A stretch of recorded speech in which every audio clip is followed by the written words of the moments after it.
الحمد لله رب العالمين والصلاة والسلام على سيد الأنبياء والمرسلين محمد وآله وأصحابه أجمعين.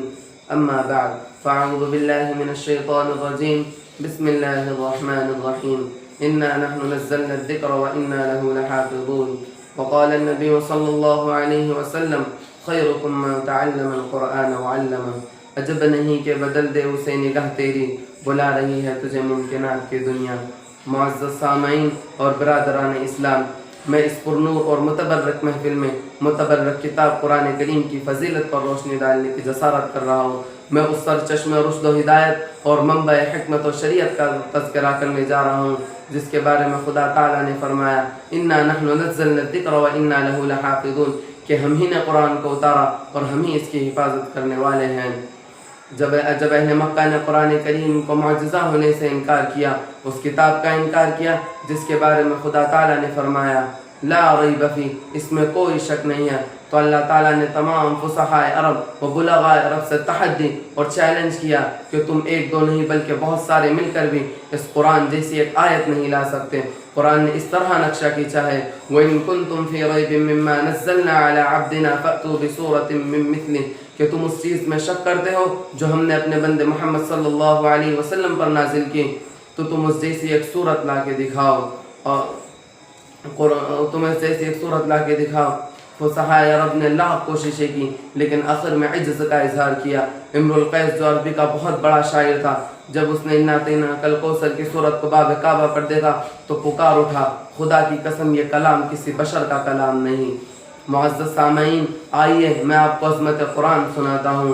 اگر کسی شخص کے بارے میں یہ اندازہ لگانا ہو یہ صادق ہے یا کاذب، یہ صالح ہے یا بد، تو اس کے متعلقین پر نظر ڈالیں.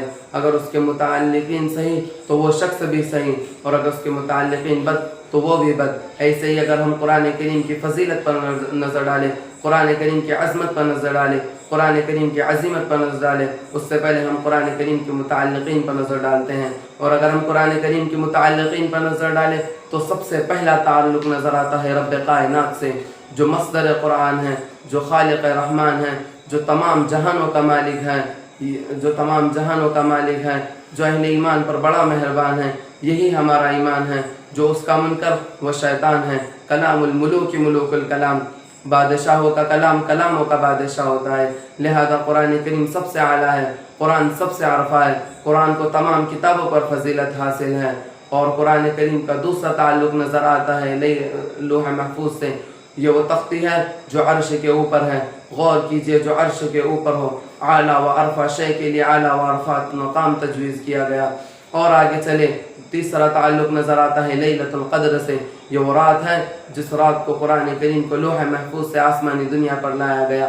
ایسی رات کا انتخاب کیا گیا جس کے بارے میں قرآن خود کہتا ہے لیلۃ القدر خیر من الف شہر، یہ رات 1000 مہینوں سے افضل ہے.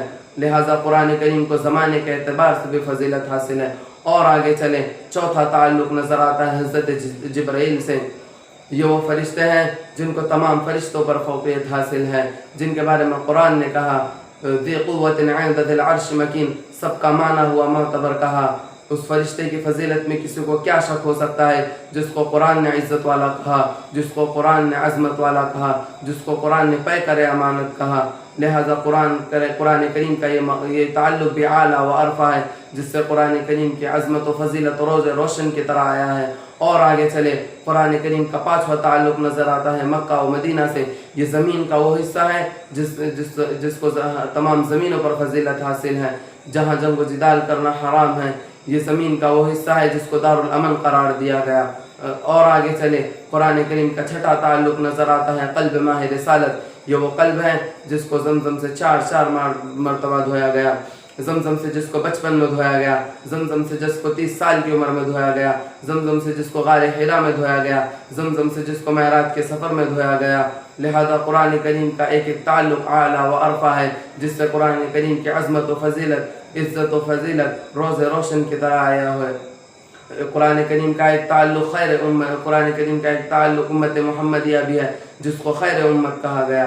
لہذا قرآن کریم کا ایک تعلق بھی ایسا نہیں ہے جس میں ذرہ برابر بھی قدورت ہو. خدا تعالی ہمیں قرآن کریم کے احکامات پر عمل کرنے کی توفیق نصیب فرمائے.